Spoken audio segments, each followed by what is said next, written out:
Ils se remirent en route. Le soleil commençait à descendre lentement à l'horizon, teintant les collines d'or pâle.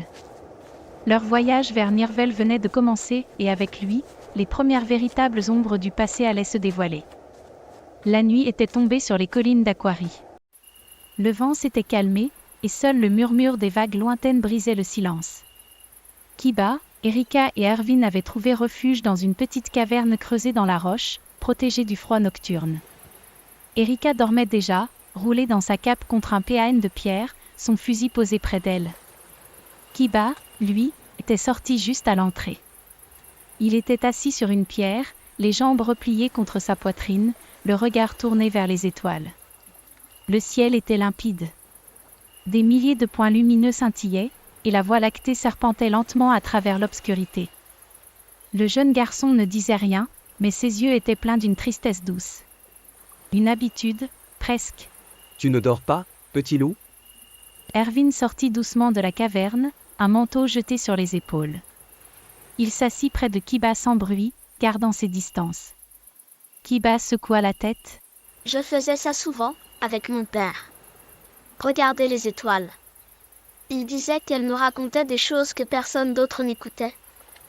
Un silence, puis Erwin parlèrent à voix basse. Ryu était un être à part. Ce jour-là, quand le palais a brûlé, j'étais sur les remparts, à tirer sur les ombres. J'avais perdu tout espoir. Même mes dernières balles ne servaient plus à rien. Et puis, il est apparu. Kiba tourna doucement la tête vers lui, écoutant sans parler. Un souffle blanc. Une lumière qui repoussait la nuit elle-même. Je me souviens avoir vu ses ailes. Immenses. Et ses yeux. Pleins de quelque chose qu'aucune bête n'a jamais eu. De la compassion. Erwin serra les dents, le regard perdu dans les flammes d'un souvenir. Il m'a tiré de là. Moi, un tireur planqué, inutile. Il aurait pu m'ignorer. Mais il m'a sauvé. Et il m'a regardé. Comme s'il savait que je devais protéger quelqu'un d'autre, plus tard. Il jeta un œil vers l'intérieur de la caverne, où Erika dormait toujours. C'est pour ça que je suis là. Un silence s'installa. Puis Kiba reprit, les yeux levés vers le ciel. Tu sais, mon père m'a dit un jour que quand une créature primordiale meurt, ils deviennent une étoile. Erwin tourna lentement la tête vers lui. Une étoile. Le monde ne veut pas les oublier, qu'il disait. Alors il les accroche dans le ciel. Pour qu'on les voie toujours. Il désigna un point très lumineux, légèrement isolé des autres. Le jour où Ryu est mort, une étoile est apparue. Plus brillante que toutes les autres. Je sais que c'est lui. Je le sens. Erwin ne répondit pas tout de suite. Puis il murmura. C'est une belle pensée, gamin. Vraiment belle. Ils restèrent là un moment, en silence. Deux survivants liés par un même être, un même héritage. Et un même ciel. Le feu. Des cris. Des larmes. Des murs qui s'effondrent.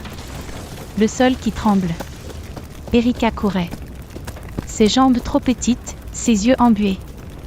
Des silhouettes passaient autour d'elle, soldats paniqués, civils qui fuyaient, des éclats de magie qui illuminaient les cieux. Le palais brûlait. Les tentures s'envolaient comme des fantômes en flammes.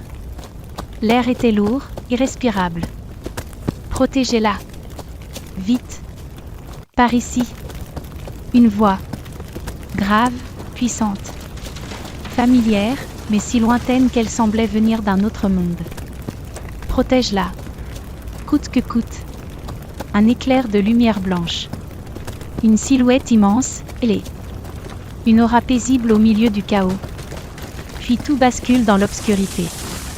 Au matin. Erika ouvrit brusquement les yeux.